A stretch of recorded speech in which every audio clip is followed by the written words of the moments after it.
You made it. Welcome, my friends. Can you smell that? It's the smell of smoky meat, well-aged cheese, and craft beer. That's right, my friends. We're in Milwaukee, Wisconsin, at an awesome barbecue joint called Doc's Smokehouse and Craft Bar. Why? Well, other than I'm fat and like to eat like that, we had to come back to Milwaukee to celebrate, I think, the finest video game convention I've ever been to. Second year running, the Midwest Gaming Classic. That's what we're going to be talking about again today. Our return to the Midwest Gaming Classic. But I'm getting ahead of myself. Let me introduce you to the finest ship here on the internet and beyond, the Gaming Galleon. Welcome, my friends. When you're on this ship, you're more than just a gamer. You're more than just some guy sitting around on your phone in the bathroom between, clients, or getting a little gaming in before mom shows up. No. Here you're a pirate, you're a swashbuckler, and by God, you're an adventurer. And allow me, please allow me to be your guide along the Silicon Seas as your humble captain, Captain Raz. That's me. Back to Milwaukee. It's been a pretty easy trip getting here. It's not too far from where the old Galleon's docked 6 days a week. Indianapolis. So, it's been pretty leisurely. I got a nap in. I really feel like I should have eaten before the show because I can smell everything that's going on at the restaurant, even though we're across the street. We're parked in a parking lot in the Wisconsin Center, where the Midwest Gaming Classic took place. If you're not sure what that is, it's basically a celebration of all video games and pinball. There are rows and rows of pinball. Everything from, the most famous, like Medieval Madness and Pinbot, to more obscure, weird licenses like Maverick. You remember Maverick with James Gardner and Mel Gibson, Jodie Foster, Star Trek: The Next Generation. There was a great Baywatch pinball machine. I couldn't get enough of that one. There were even prototypes that were only halfway made. One that sticks in my head was they literally had on the floor a Ghost in the Shell pinball machine. The marquee was all lit up. You got the chick on the marquee there. The game is playing.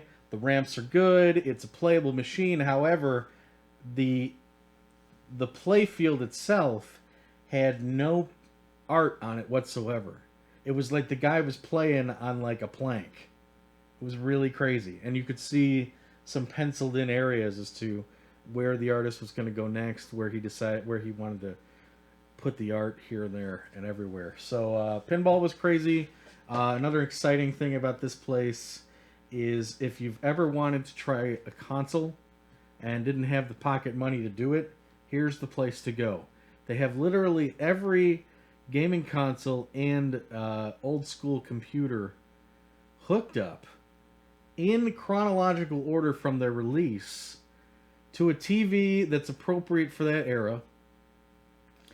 And they're totally playable. I think I spent about there's so many of them. There's no real line to do any of this stuff. I spent about half an hour on a Philips CDI playing Dragon's Lair 2. I mean, talk about obscure. So it was great. So you had, your two main places. You had the arcade. You had the vendor hall, which we'll get into later. And then, of course, my brother-in-law, this is kind of his baby. He's the one who discovered the Midwest arcade classic. He discovered that there was an entire floor devoted to community, the gaming community, and there were many different. While there were these two massive halls to explore, the community area was more like a collection of smaller rooms devoted to websites, arcades, like arcades bringing in to promote themselves, bring in a few arcades, fan sites, even I'm not even sure this guy was an organization, but my brother-in-law discovered a room where he's like, you got to come in here. We walk in the room, and here's like 13 televisions with original Xboxes hooked up to them, and each one of these Xboxes incredulously had a Steel Battalion controller hooked up to them, and Steel Battalion playing on the TV. If you don't know what Steel Battalion is, it is a mech simulator by Capcom, and they do not get more simulation-esque than this. You're talking a controller that's 3 feet long with buttons and levers and an eject button that's got a little case on it, a little plastic protective case. You got to flip it open and eject. There's foot pedals to operate the mech. This is a very rare, very expensive game that is unplayable without this 250 plus peripheral, and I think that was what it was when it retailed. I can only imagine what these things go for in the condition he had them. And you could sit down and play, and I'm looking at this, my brother-in-law is playing, I'm looking around this place, I'm like, is this a club? And he's like, no, started talking to the guy's like, no, I just have all these. I'm like, are you like a master at this game? He's like, no, I don't even play it. It's just whenever the convention comes around, I just took them all up and let people play it. So this community thing was really exciting, and even more exciting when I came across a room called Nintendo Age. I don't know if you know what Nintendo Age is, but basically Nintendo Age is a website where all of the real muckamucks of Nintendo collecting go. This is where the guys who own, the Nintendo World Championship carts hang out. These are the places where guys go who, make homebrew games for a living. This is the place where all the guys who have every single Nintendo game ever made hang out. And here we had a room full of these dudes. Suffice it to say, I was a little intimidated because, here at the Galleon, we're collectors, but we're pretty ragtag as far as this stuff goes. We're not into sealed games. We're not into, paying big bucks to get, the really obscure stuff. We kind of stay on the periphery, and we pick up what we can. We're scavengers, basically. And these guys are the big dogs. Now, the most interesting thing about this room was, obviously, people were playing video games, console games, but I noticed a number of different games I'd never seen before. One of them that sticks out, I believe it was called, I'm going to amend the title a little bit, but it had a woman on the cover, and it was called, again, amending the title, Cornball Sock Suckers. I'll let you decode that on your own. But this is a game that was made by some, Yahoo, put on a Nintendo cart, and you can bring it home. I don't know what that game's like, but I saw a couple that were kind of turning my head, and then I saw one that I was like, I have to have it. I absolutely have to have it. A guy can't... Most of these things were going for like $40, $50. I was like, that's way out of my price range. This guy came up to me and said, that's the last one I have. It's pretty neat. And if you want to give me $20 for it, it's yours. Now, I think I had $12 in my wallet, cash left. Always bring lots of cash to a convention. Big tip. I went to both ATMs. I said, hold it for me. I'm going to go to the ATMs, walk to the two ATMs that were in the convention center. They were gone. One was broken. The other one was out of money. I go back to the guy. I say, look, I do not have $12. But what I do have... Or I don't have $20. And I made a cardinal error here. I made a cardinal error here in negotiating. I think my negotiation skills were down at being a convention. We got to finish this up. I'm sorry, but basically, I said I only have $12, but what I should have said was I only have $12, and then throw it to him. In fact, he was about to volunteer something. He was about to say, "Well, how about?" But I cut him off and I said, "But how about I give you the $12 and a copy of GoldenEye for the N64?" And he's like, "Okay," which is a really good deal for him. The GoldenEye is worth $20 on its own. I was just so I didn't want to let this one go. I gave him the $12 and the GoldenEye. He's like, "You're just carrying around copies of GoldenEye in your backpack?" And I'm like, "Well, in this situation, sure, of course." And so we walked away with today's game. I don't think you're going to believe this. Some of you are going to be like, "Who cares?" I think a lot of you, though, will at least see the potential here. Have you heard of Smash Brothers Brawl, where all those Nintendo characters get together and fight each other? Well, some big Sega fan decided to start ROM hacking a game called Master System Brawl. Master System Brawl. Now, if you don't know what the Master System is, we played some Master System games here in the Galleon. This is basically the system that was around before the Sega Genesis. Basically 8-bit. It's the Sega equivalent to Nintendo games. Okay? And it was very not popular here in the States. But in the PAL regions, the UK and Brazil, huge supporters out there in those areas. Now, I'm not sure where this guy's from. I'm willing to bet the guy who developed this is from America. But it was a one-man team. And basically, this is an arena fighter where he's totally just ripped these characters from these now very obscure games. Some still very well known. But we're going to get into them. Let me do a breakdown of the characters that are in here real quick before we get started. Oh.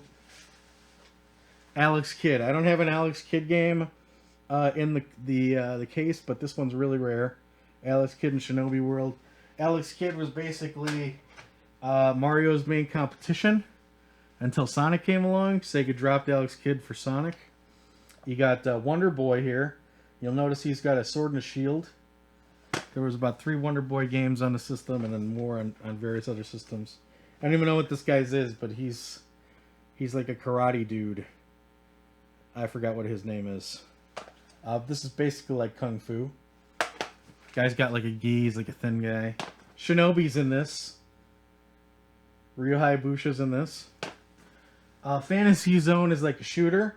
You actually play as that little ship there. And when that ship lands, it actually grows a couple of feet so he can get around without just flying. But he can fly in this. Psycho Fox, generally thought of as like the deepest platformer on the Sega Master System.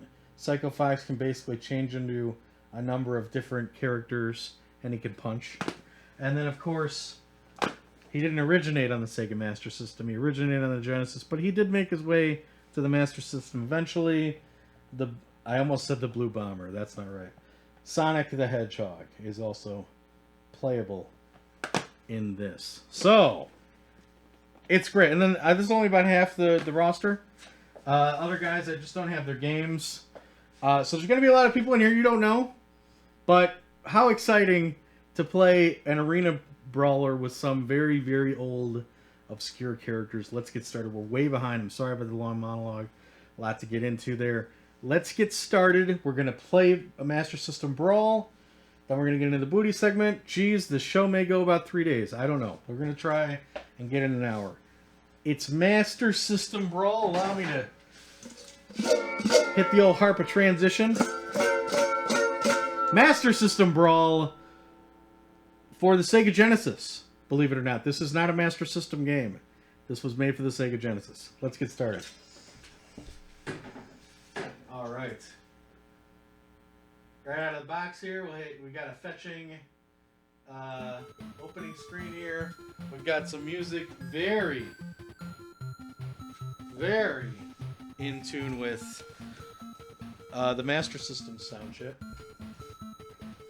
And if you're a fan of Smash Brothers, you're going to notice that they've got this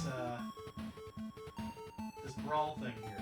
That's the same brawl lettering that you see in Smash Brothers Brawl for the Wii. Alright, so there's a couple modes. Story mode. I think we're going to go right into story mode. This chick here, I forgot her name, but she was actually in the original Phantasy Star. I think she's a princess or something. And so she kind of hosts the tournament. This game could not be more bare bones, but again, it's a fighting game. You've got Wang here from a game called Kung Fu Kid. I think I've got that on a plug and play. Steve My Hero, this thing, I don't have that game. We were talking about Tom Tom from Wonder Boy earlier. Wonder Boy is there. Alex Kidd. Opa's pretty cool. I love that there's a shooter character in this game. Psycho Fox. Shinobi. We're probably going to play Shinobi. Joe Musashi there. Mick from Ghost House. Never played that one. Dr. Social, Master of Darkness. From what I understand, this is kind of a Castlevania clone. So it's pretty neat to see him in here. Teddy Boy, have no idea what that game is. Dynamite Ducks. I don't even think this game made it to America. I think it's kind of a brawler. Another kind of Kung Fu. Oh, yeah, we already talked about. Yeah, I think Black Belt and Kung Fu Kid are kind of similar in gameplay style. I like this guy's artwork more. Ricky. Zillion is kind of like, I would say, Sega Master System's answer to Metroid. I don't think it's a chick, but he's kind of a space bounty hunter. And then finally Sonic. Now, 10 million, should we... I don't want to go into random. I'm going to play guys that I know people would probably want to see. And me, personally... I backed out. Me, personally, I want to play as Shinobi. So we're up against Wang here in the first fight. Got a little flavored text there. Oh boy, get away from me. Whoa. And the cool thing about this game is, I mean, it's first of all, it's not balanced at all. There's little to no moves. Now, from what the options say, there's 3 buttons. There's jump, there's attack, and then there's special. Now, I don't know if the developer originally intended for there to be a third button and just never utilized it. I've looked in the internet, have not gotten any real confirmation on that, but from what I've seen, there is no special button. It's only jump. Like, I'm pressing it right now, nothing's happening. I'm holding it down, nothing's happening. So basically, this could not be more simple. That's, a good thing and a bad thing. I think if you're a fan of these characters, that's not going to be a huge deal. And it means that basically anyone you sit down with is going to have a pretty easy time jumping into the game and learning it. Here's Steve. You'll notice that everybody has their own arena, which I think is pretty sweet. And I also I think this guy's going to beat me. He's got a pretty good jump kick. Oh my gosh. Oh, I sworded him. Hit him with my sword. You're such a jerk. Get away from me. Oh, no. Oh, man, he got me. Ouch. All right, let's go again with a new guy. There's no continues here. It's pretty hardcore. Just like the old 8-bit games, not a lot of leeway. You're knocked all the way back to the beginning. Now, there's probably we'll probably try the one-player versus computer after the booty segment. Let's try one. Let's give this one more go, and I want to try with Opa just to give you an idea of how vast these characters play. But as far as I can see, there only seems to be one attack for each guy. I'm hoping that maybe there's a way to do specials, or maybe it's something that you have to actually earn. Maybe by making hits, but I'm not seeing any sort of power gauge, so I don't know. I don't know about that. But regardless, it's very bare bones. But for $20, in my case, I overpaid with $20 on a GoldenEye. But I wasn't gonna let her go. I absolutely adore this beautiful little ROM hack. I've always been a real sucker for crossovers. Even I think the first crossover that I remember really enjoying was back when I was a kid. They had the Flintstones and the Jetsons, the movie. I love that stuff. I love when you know, two big properties get together. Wacky races where you got, you know, Yogi Bear and his Jellystone car, you know, with Boo Boo, and he's up against, you know, Snidely Whiplash and Muttley. They have their own car. I love when different properties get together. And I certainly was a big fan of Smash when it came out. Now, Smash I've kind of cooled down on over the years just because it's been around so much. But this one just really captured my heart, at least on convention day. And I just thought, gee, what a treat it would be to show you guys this one. I love that some of these characters can reach these higher levels like this, and some can't. Again, it's kind of breaking the balance of the game. But I have to be very careful with Steve here, so in a way, there is some sort of balance going on here. But I don't think, you know, anyone's going to be playing this to, you know, start up hardcore, you know, show where you can Evo tournaments here. I think this is more just a way to have a laugh and maybe learn about a system that not a lot of people in America had a lot of exposure to. Ah, this guy's such a jerk. I've almost got him. Hey! Wow, we're way behind, aren't we? I think we're 25 in.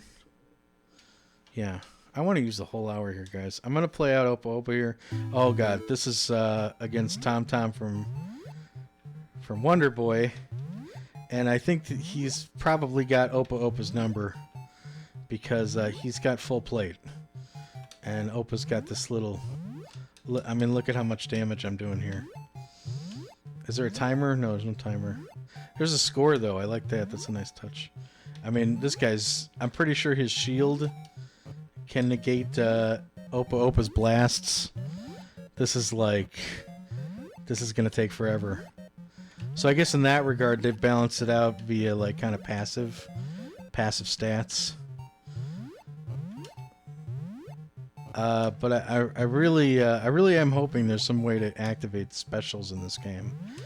I've looked around and found nothing. Now, Wonder Boy is a very old series, very prolific series from the 80s. I'm not sure that it started in the arcades. I think it did.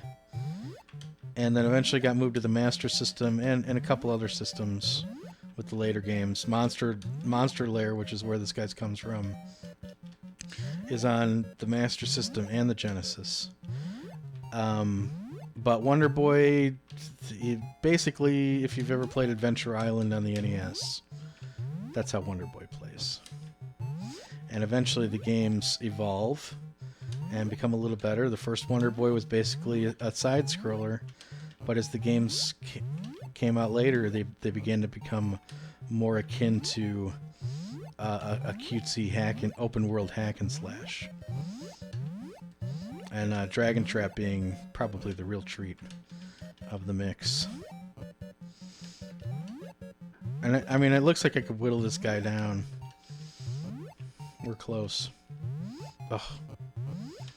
It's anyone's game. I will tell you that Opa Opa can shoot a heck of a lot more in his original game than this one shot at a time stuff. But again, you know, this guy was trying to balance it in some way. Come on, I don't have time for this, Wonder Boy. Either kill me or lie down. We've got booty to go to, and we will be going to the booty as soon as this match has been determined here. And I think you guys are going to be pretty excited to see. I mean, if you think this is odd, you know, you go to these conventions and you're going to find all kinds of oddities. Hey, we got him. All right, we'll leave it there. All right, can we get a little transition?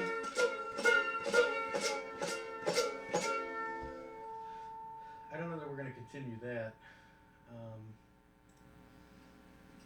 I think I'm going to let it ride out. Kill that audio. All right, we'll let that ride itself out, and we'll come back and we'll just play some just random matches with a couple guys. Okay, we won't play any more Opa Opa. That's for sure. We've seen enough of him. All right, Booty. What convention would be complete without a bunch of guys trying to unload a bunch of crap to a bunch of guys who don't need it? Here we go. First booth that I scored at was right in front of the door. Every booth usually has some sort of little bucket with 10 million Game Boy Advance and Game Boy games that are rather common. They'll slap $3 for anything in there, or 3 for $5, some sort of deal like that. I don't know how it happened. There's 10 million sharks around here. It wasn't like we were the first guys in the door, but I walk in, go right to this thing, look down in there, and looking straight up at me, label up, for the Game Boy Advance, we have Gradius Galaxies, which is an excellent, I don't know if the autofocus is on. Let me fix that.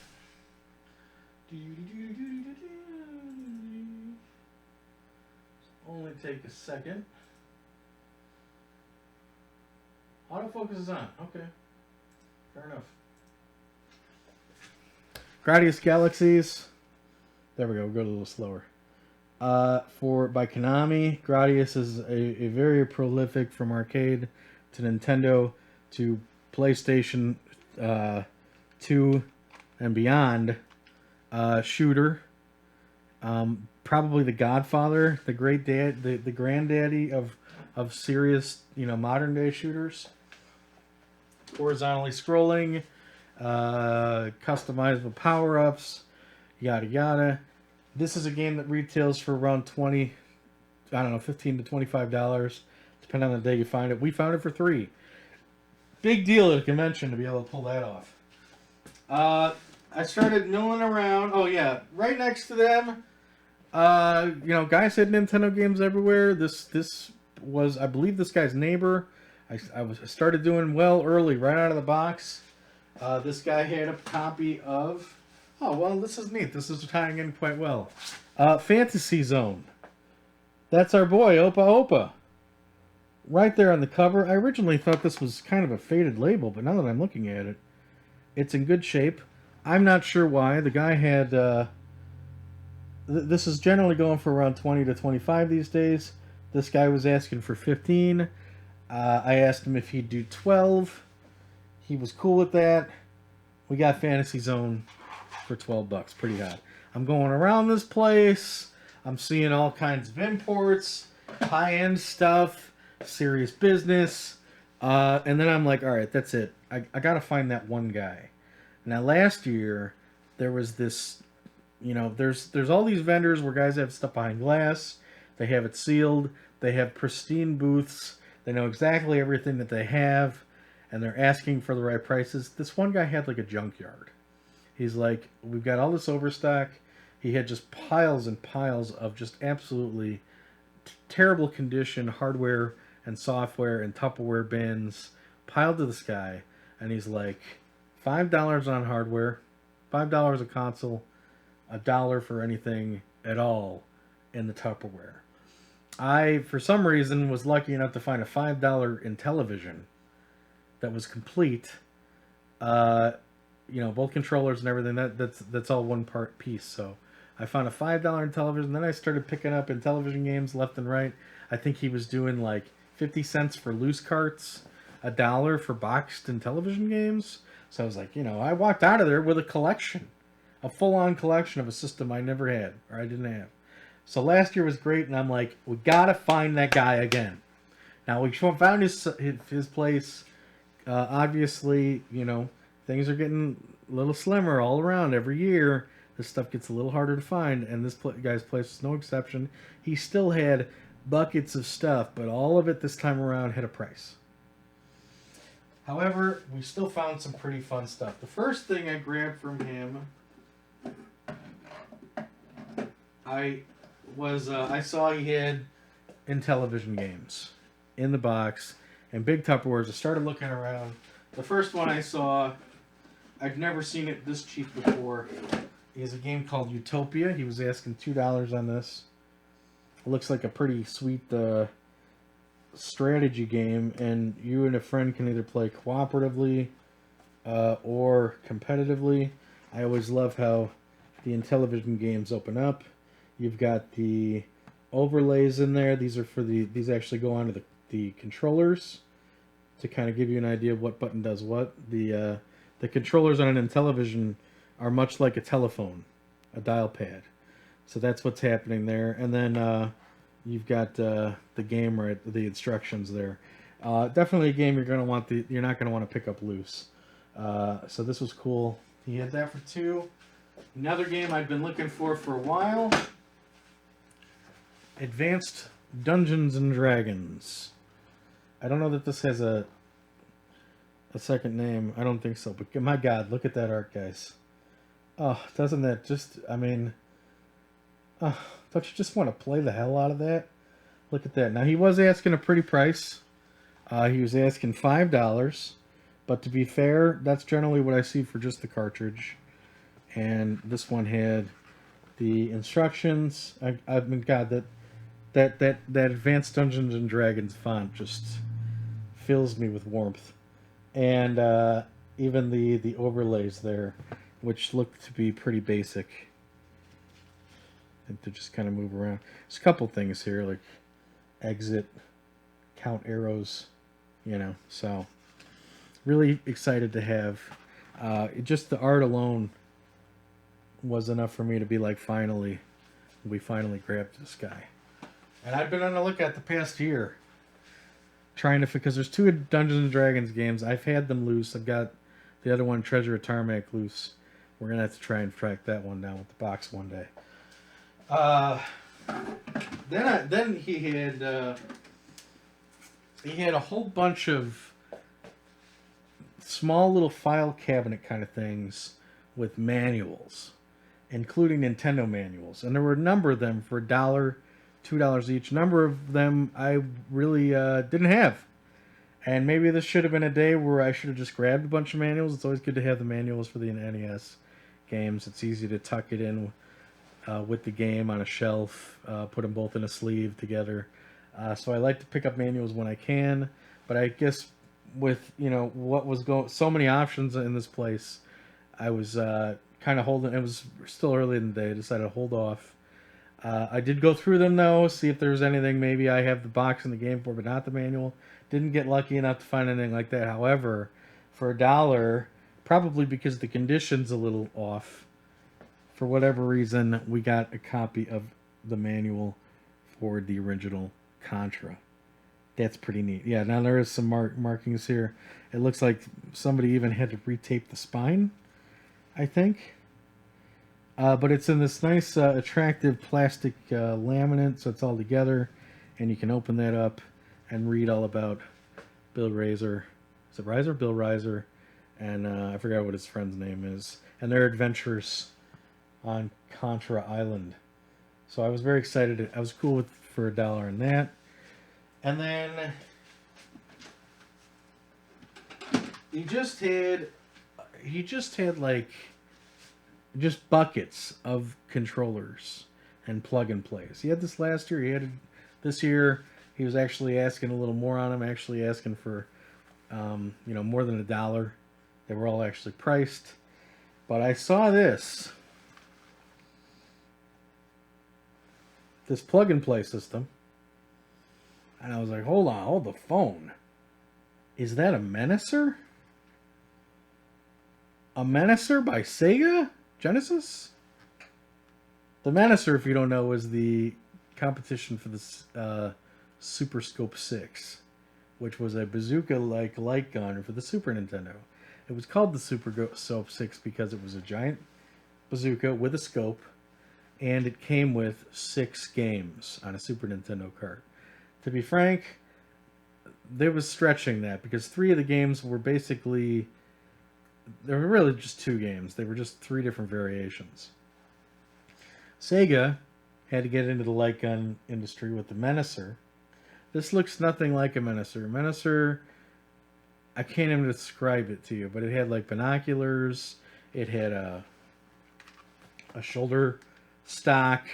You could alter it in different ways. You could take the stock off, take the binoculars off, and all of a sudden it's just a pistol.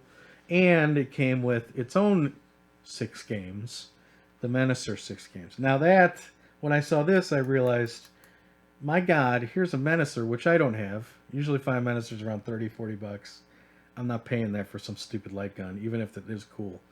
Here we had the Menacer with the 6 games. And unlike the Super Scope 6's games, the games on this were quite varied. There was like an army shooter. There was something akin to Hogan's Alley. There was like a kind of a ball, like a breakout kind of thing. And there was even a game that was only available with the Menacer called Ready Aim Tomatoes, and it featured Toe Jam and Earl and their soundtrack. So I was like, what's he asking? $5. Which is a little high. But I took everything that I was grabbing from this guy, which was the Contra manual for $1, Advanced D&D for $5, Utopia for $2, and the Menacer for $5. I said, will you do $10 on all of it? He said, all right. So we got everything for about $2.50 each. I'm pretty happy with that. Unfortunately, I put batteries into this guy, hooked her up to an old CRTV, and she's not powering up. There was some corrosion in here from the old batteries that were left in there. And my only hope is, I noticed there's a 6-volt battery plug in there. I'm hoping we can power it like that. It would be a real shame if this guy is the way of the dodo. You don't see these around. I've never seen one in my life. I didn't even know they existed. They're made by Radica about 12 years ago. So hopefully we can get some power to this guy. Otherwise, we've just got a pretty sweet looking orange gun. All right, next place. Halfway through the day, I spent a few more hours. I decided to take a break from shopping, go over, play some pinball. Did that for a few hours, play some Dragon's Lair 2. Went back to the vendor hall, and right at that moment, some guy had slashed his controller prices by 50%. He was asking $10 on a really nice first-party condition Super Nintendo controller. We got it for $5. Usually I don't like to spend that much on a controller, but for some reason I'm having a hard time finding my Super Nintendo controllers, so I guess I got to restock. I was walking around. Here's the big one. I was walking around, vendor, looking at the stuff. Some guy had a game for the GameCube I've been looking for a long time. And to give you an idea of how much I wanted it, I said, look, how about we do a trade on this one? He's like, I've got some GameCube games. He's like, all right, what do you got? So I pull out of my backpack these 3 sweethearts. Super Smash Melee. Zelda, the Collector's Edition. This is an awesome disc that has the original Legend of Zelda for the NES, Zelda 2 for the NES, Ocarina of Time on the NES, Majora's Mask for the N64. I'm sorry, did I say NES?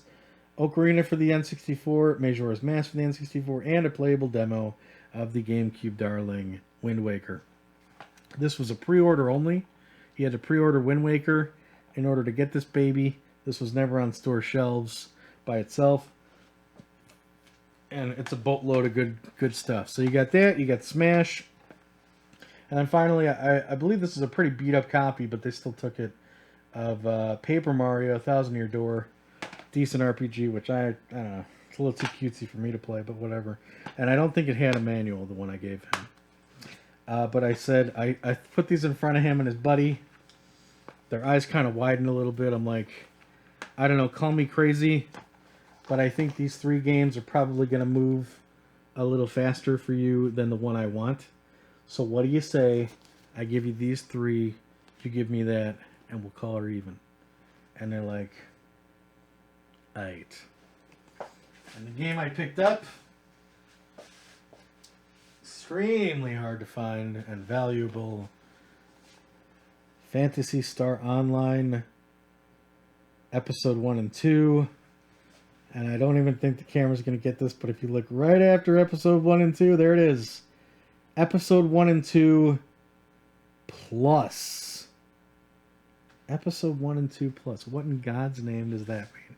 Well, this was one of 3 games that was available for 2 games. This was not one of them, but there were only 2 games available for online play. Maybe 3. I think Double Dash, maybe, but I think people hacked that. Commercial games, online games for the GameCube. Phantasy Star Online 1 and 2, the original, Episode 1 and 2, and Phantasy Star Online 3.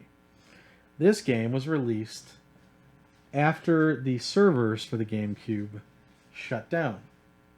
So what's the difference between that plus and just the original Phantasy Star Online, which looks identical to this in every conceivable way, short of maybe a lighter backgrounding and the plus? Well, I'll tell you, as the servers shut down, when the servers were up, there were a number of downloadable quests that you could download into your memory card via the SegaNet servers. Once those SegaNet servers shut down, there was no longer a way to access those quests. Now, are these great quests? I don't know, but I played the hell out of this. This is 4-player split screen with your friends. Even to this day, it's a great time. And while I'm not sure how compelling the quests are, the rewards for beating the quests are fascinating. Because if you beat the certain quests, I believe 3 different quests, you have the option to download a original mini game into your Game Boy Advance. Now these you'll see these little niches in the side here for every Game Boy Advance. That's so you can connect a cable from the Game Boy Advance to the GameCube. So you play Phantasy Star Online, you beat that guild quest, they say congratulations, get ready for your reward. You plug that cable in, and all of a sudden you have there were 3 different games that you could play on the Game Boy until you turned it off. And I think one of them had Nights in it. I don't know if you guys know what Nights is, but Nights into Dreams was a Sega Saturn game, probably like the killer app for the system, or at least, you know, that's how Sega liked to tout it at the time. But, you know, here it was, you know, a very obscure Sega Genesis character who had found her way into a mini game of her own in a very beloved, very deep, you know, endless RPG. I think the other games is, I think you may be able to download the ability to do a Chow. A Chow is the Sonic equivalent to a Tamagotchi or a Pokemon. I'm not sure about that. And then the third game, I have no idea. So I'm really looking forward to, you know, filling in the cracks of a game I've been playing all the way since the Dreamcast days. This guy was asking $100 on it, which on its own is a pretty decent deal. On the high-end market, this guy could cost you anywhere from $100 to $200. As for the doubles that we gave him, Smash, Zelda Collectors, and Paper Mario, these are all very expensive games. Probably could total on a high day to around $125. We obviously did not pay that for any of these. We probably paid under $5 for all 3 of them. But we've been amassing these doubles. You save them. You save the doubles for days like this. And we finally have this excellent sweetheart in our collection. So there you go. What are we doing on time? Woo! We are over. Better do this quick. Last one. Last one. It's the end of the day. Went back to this guy, the junkyard. I'm like, I'm gonna do a little more digging, and then I'm done. What did we find? We found a Sega Master System joystick. This is something I would never pay retail for. I mean, it's just ugly. It's not that great to use. However, he was asking $2, and I think the reason he was asking $2 and not retail was it looks like you're missing a button there. Well, the thing is the Sega Master System only had 2 buttons. So this isn't a mistake. This isn't a missing button. This is some doof modded this guy to put a 3rd button in there. Now, I played around with it. It seems to just press the two normal buttons at the same time. Maybe this guy wanted a 3rd button so he could play Golden Axe and not have to press jump and attack at the same time to do the special move. Maybe this will come in handy for certain games. It's not. I thought maybe it'd be a turbo button. It's not. It's not rapid fire. I really can't understand. Don't get the logic, but it's really well built. I don't know what's in there. And you know, at the end of the day, the controller itself works just fine, even without that button. $2. I'm digging through, and I couldn't resist. This guy had Tiger handhelds. We had this one. I had this one as a kid. Pinball, still actually playable to this day. I ran out of batteries, so I don't have her running, and we're running low on time anyway. It did come with the battery.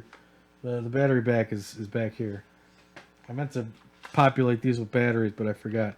Space Fight. Never seen this one before, but I love it. Love the art there. Love the colors. I love the buttons. They only wanted $1 on this, mainly because there is no back there. And when I tested it, this was filthy, so I cleaned it up with a bleach wipe. I'm not sure if it needs to dry off or not, but when I put batteries in here, I was not seeing any graphics, and I was hearing the music, which sounded really off-key. Sounded like, I don't know, it needed new batteries, even though we had new batteries in it. So I don't know that one works, but that's okay. It's still adorable. And then we have X-Men talking X-Men. These were later down the line. He was asking $1 on this, mainly because the battery cover's missing, and this guy requires four AA batteries to play a chintzy Tiger Electronics game. The nice thing about it is while we don't have the back, there's this kind of additional plastic part there that for whatever reason is there and seems to keep the batteries in pretty nicely. I haven't had them fall out of me. But I turned this guy on. X-Men forever. Let's try that again. X-Men forever. Yeah, let's start it up. Let's play. Oh, let's go. Can you see him? There's Wolverine. He's walking down. He's trying to get a bagel or something. You know. I've got my eyes on you. Oh, I think that's maybe Cyclops. Yeah, get him. And I can use my claw. Yeah, look at that. Pretty hardcore. So, it's actually not a bad game either. I think I got to the 2nd level. I beat Magneto. Not a bad little beat 'em up for a Tiger handheld. And then finally, they had this guy for $5 in the pack still. One of these typical plug and plays, these Namco ones, but I've never seen this one. This is the Pocket Edition. It's very thin for a plug and play, wouldn't you say? And I don't know if you can. It doesn't look like there's a place to put the wire, so I question how truly portable this is. Maybe you can coil it up into this guy. I don't know, but it's got Pac-Man, Galaxian, Dig Dug, Rally X, and Bosconian. My nephew is huge on the plug and play. You always see that little one with the joystick that's got Pac-Man on it. He plays that one like crazy whenever I'm over in the basement. He'll play that over an N64. So I think I'm going to give this guy to him. He was asking $5 on this. 2 on the Master System joystick, 1 on X-Men, 3 on Pinball, 1 on Space Fight, and oh no, that's it. So what is this? 5 items. Again, I did the will you do $10 for all these? He's like, "Hey."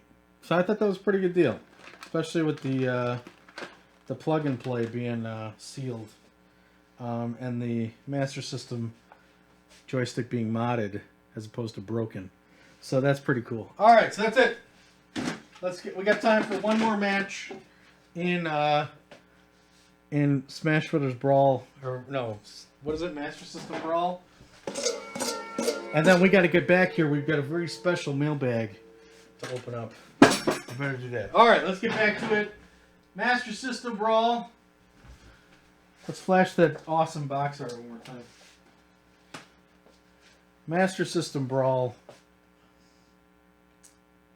for the Sega Genesis. All right. Here we go. I don't want to play you, Alex Kidd. Not really. So I'm going to reset this.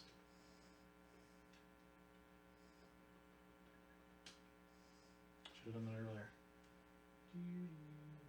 Okay, give you a little audio. There we go. Bonif. Bonif is the name of the guy who made this. All right, let's do. What do we want to do here? We'll do Sonic.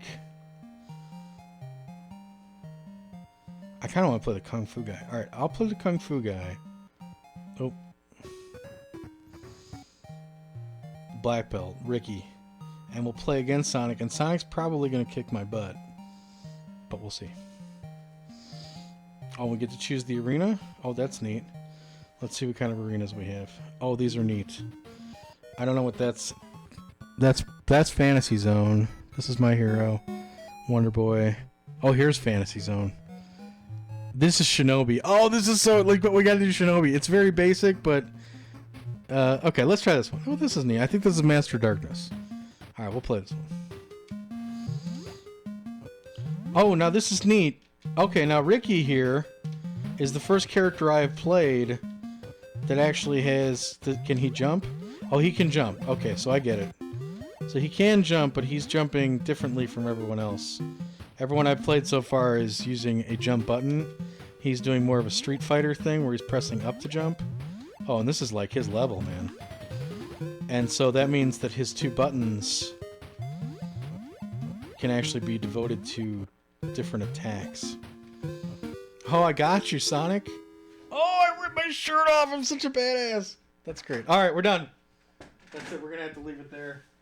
Sorry. I mean, this is definitely the game you could just, you know, keep busy with. Especially if you're a fan of obscure games, obscure systems, older systems. This is one I've just, for $20, I couldn't leave it behind. And I wonder, but I really truly wonder what his counteroffer was going to be.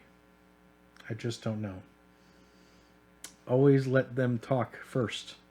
Always let them talk first. Don't lead the negotiation.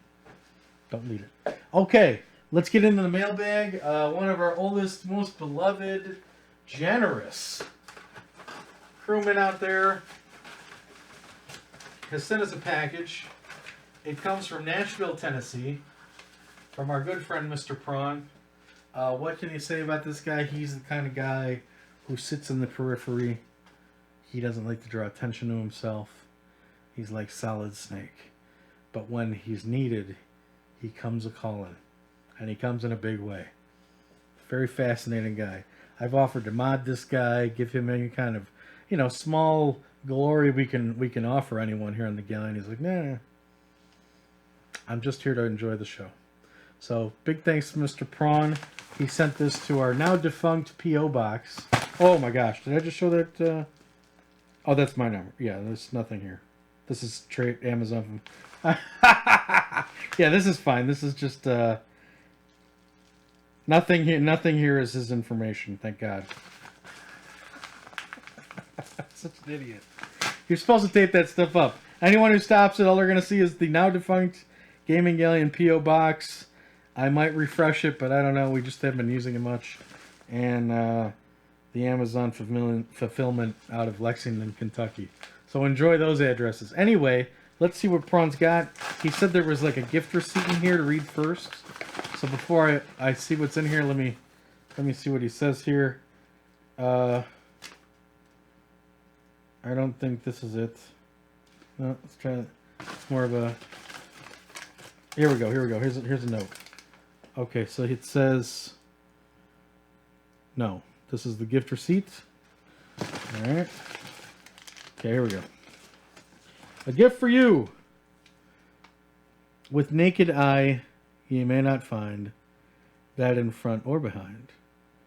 But with this look, and ye shall see even the smallest of booty. Mr. Prawn. Did you get a writing team on this one? Come up with that one yourself? You're making me smile right now. That's really sweet. This is a keeper. That's a keeper. Thank you. All right. Well, what do we see here? Sounds like he's got some sort of spyglass or something. What do we got? Well, it's in wood. Gonna open her up. See what this is. Oh boy. You didn't tell me I need a blowtorch. Alright, here we go. Nice wood case here. Could probably keep a Game Boy Micro in there. Game Boy Advance Micro. And... Alright. Oh, it's a spyglass. Wow. Wow, check it out. Oh man, this is serious business. I wish I had a hook for a hand so I could open this guy up. Oh, this is really neat. It's brass. Oh.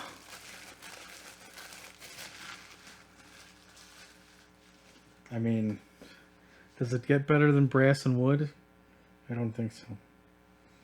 Look at that. There be booty there! Your deal's up ahead! There you go. Prawn, you've truly captured the heart of what we do here. I thank you very much, sir. All right. Guys, we're going to leave it there. It's been a full hour. I'd love to go on and on about how awesome everybody who goes out there and watches are, but we have to shove off. I'm going to give you guys, I've got some barbecue to eat for one thing, down at Doc's Smokehouse. That place is across the street. We ate there. I haven't eaten there since, but man, this is one of these places where they're like, do you want, the menu is like 5 items, you know, brisket, turkey, chicken, you know, and then fries and mac and cheese. Best mac and cheese I ever had. Most of these places overcook it. They nailed it. Anyway, so good to see you guys again. We'll see you next time. Not sure when, not sure where, but I know one thing. Wherever we go, we're going to go there together. So until next time. Farewell and adieu to ye fair Spanish maidens. Farewell and adieu, ye ladies of Spain. For we received orders for to eat up some brisket. And lo, nevermore shall we see ye all gone.